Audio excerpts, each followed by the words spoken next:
Om Swastiastu, kami dari kelompok 5 di sini akan mempresentasikan makalah kami tentang syarat dan prinsip penggunaan media pembelajaran. Baiklah, sebelumnya perkenalkan nama saya Putri Afayanti dan kedua rekan saya bernama Komang Sri Wahyuni dan Made Agung Pranata. Di sini kami langsung saja ke materi. Materi yang pertama akan dijelaskan oleh teman saya Komang Sri Wahyuni.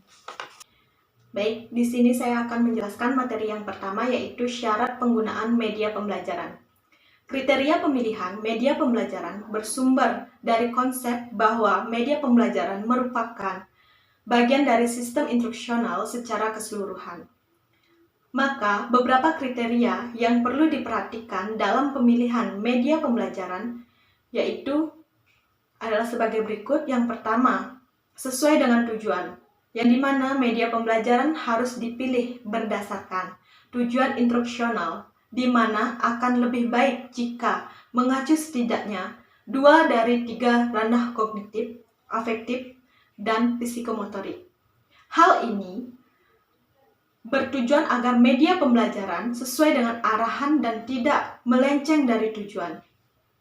Media pembelajaran juga bukan hanya mampu mempengaruhi aspek inteligensi siswa, namun juga aspek lainnya, yaitu sikap dan perbuatan. Yang kedua, yaitu tepat mendukung materi yang bersifat fakta, konsep, prinsip, dan generalisasi. Tidak semua materi dapat disajikan secara gambling, namun materi juga bisa dilakukan melalui media pembelajaran, yaitu terkadang harus disajikan dalam konsep atau simbol atau sesuatu yang lebih umum, kemudian disertakan penjelasan.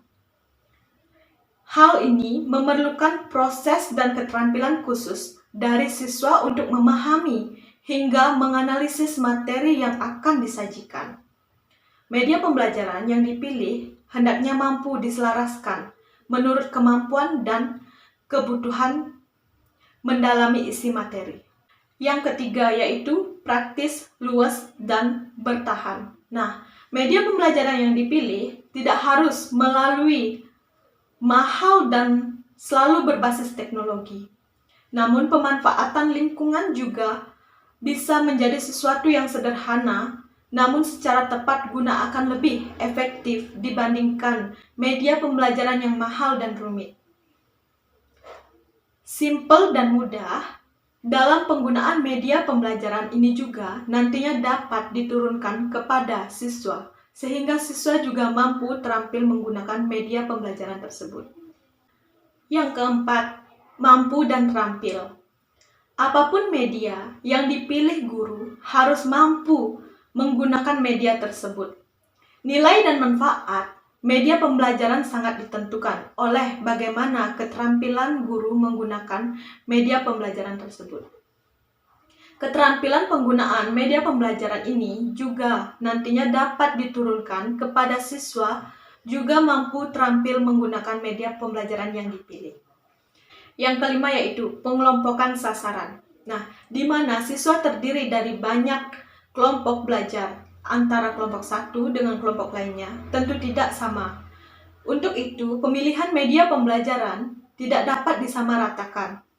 Memang untuk media pembelajaran tertentu yang bersifat universal masih dapat digunakan. Namun, untuk yang lebih khusus, masing-masing kelompok belajar harus dipertimbangkan pemilihan media pembelajaran untuk masing-masing kelompok. Hal yang perlu diperhatikan mengenai kelompok belajar sesuai sebagai sasaran ini, misalnya besar kecil kelompok yang bisa digolongkan menjadi 4, yaitu kelompok besar, kelompok sedang, kelompok kecil, dan perorangan. Latar belakang secara umum tiap kelompok perlu diperhatikan secara latar belakang ekonomi, sosial, budaya, dan lainnya. Sekian dari saya, akan dilanjutkan oleh rekan saya. Terima kasih. Baiklah, di sini saya akan melanjutkan presentasi dari teman saya sebelumnya. Langsung saja. Dalam menggunakan media pembelajaran, guru tidak serta-merta menggunakannya. Ada beberapa hal yang perlu dipertimbangkan ketika akan menggunakan media pembelajaran secara ringkas. Cara memilih media pembelajaran dapat dilihat sebagai berikut. Yang pertama, hendaknya mengetahui karakteristik media pembelajaran. 2. Hendaknya memilih media yang sesuai dengan tujuan yang hendak dicapai. Yang ketiga, hendaknya memilih media yang sesuai dengan metode yang kita pergunakan. Yang keempat, hendaknya memilih media yang sesuai dengan materi yang sesuai dengan yang akan dikomunikasikan. Yang kelima, hendaknya memilih media yang sesuai dengan keadaan siswa, jumlah, usia, maupun tingkat pendidikannya. Yang keenam, hendaknya memilih media yang sesuai dengan situasi dan kondisi, lingkungan, tempat media yang dipergunakan. Lalu yang ketujuh, janganlah memilih media dengan alasan bahan tersebut adalah satu-satunya yang kita miliki.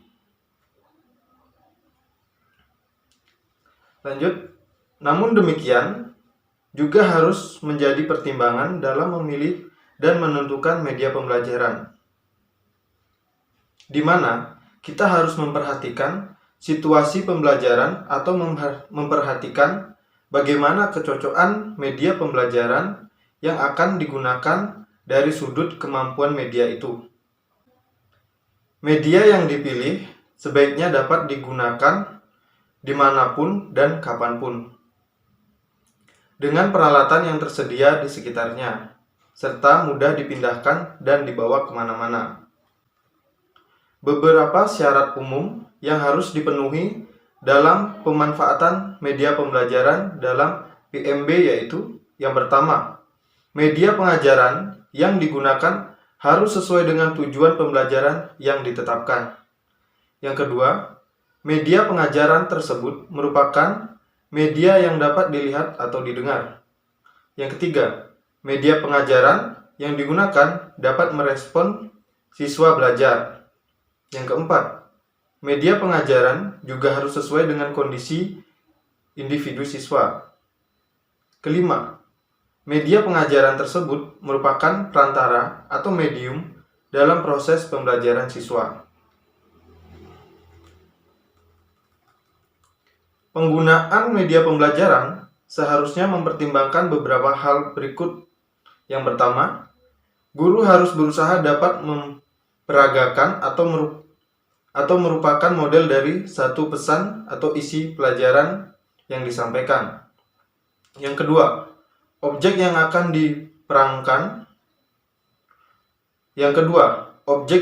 diperagakan tidak mungkin dibawa ke dalam kelas, maka kelaslah yang akan diajak ke lokasi objek tersebut. Yang ketiga, jika kelas tidak memungkinkan dibawa ke lokasi objek tersebut, usahakan metode atau tiruannya. Yang keempat, bila mana model atau maket juga tidak didapatkan, usaha gambar atau foto-foto dari objek yang akan berkenaan dengan materi atau pesan pelajaran tersebut. Yang kelima, bila mana media sederhana tidak dapat dibuat oleh guru, gunakan papan tulis untuk mengilustrasikan objek atau pesan tersebut melalui media gambar sederhana dengan garis lingkaran. Terima kasih, sekian materi yang dapat saya sampaikan. Saya kembalikan kepada moderator. Baiklah, di sini saya akan melanjutkan presentasi dari teman saya. Di sini saya akan menjelaskan tentang prinsip-prinsip penggunaan media pembelajaran. Nah, jadi setelah guru menentukan pilihan media pembelajaran mana yang akan digunakan, guru juga akan dituntut untuk dapat memanfaatkan media tersebut dalam proses pembelajaran. Media yang baik belum tentu menjamin keberhasilan belajar siswa, apabila guru tidak bisa menggunakan atau memanfaatkan dengan baik pula media tersebut. Jadi dengan begitu, seorang guru harus menggunakan media dengan baik sesuai dengan prinsip-prinsip penggunaannya. Nah, di sini ada 3 prinsip umum yang harus guru perhatikan dalam pemanfaatan media pembelajaran. 3 prinsip itu adalah yang pertama, setiap jenis media memiliki kelebihan dan kekurangan. Nah, jadi tidak ada satu jenis media yang cocok untuk segala macam proses belajar dan dapat mencapai semua tujuan belajar. Ibaratnya, tak ada satu jenis obat yang manjur untuk semua jenis penyakit. Jadi, seorang guru juga harus memperhatikan terlebih dahulu kelebihan dan kekurangan dari media yang akan kita gunakan supaya kita bisa menggunakan media sesuai dengan ketepatan dan fungsinya. Yang kedua, yaitu penggunaan beberapa macam media secara bervariasi memang sangatlah perlu. Namun, harap diingat juga bahwa penggunaan media yang terlalu banyak sekaligus penggunaan media terlalu banyak sekaligus dalam suatu kegiatan pembelajaran justru akan membingungkan siswa dan tidak akan memperjelas pembelajaran.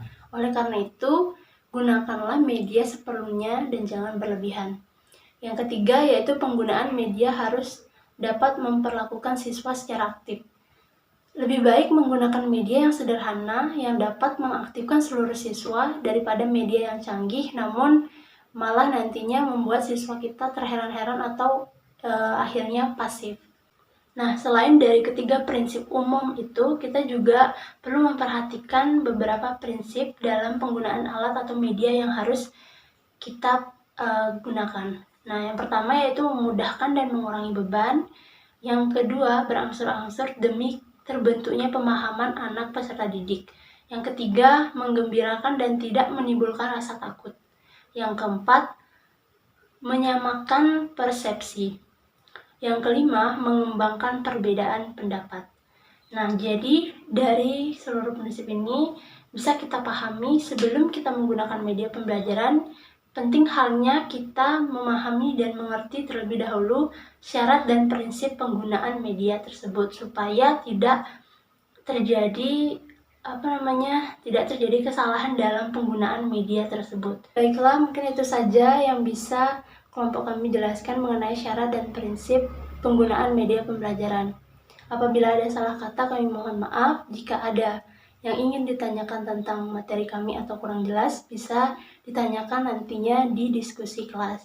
Baiklah, akhir kata kami tutup dengan Param Santi. Om Santi Santi Santi Om.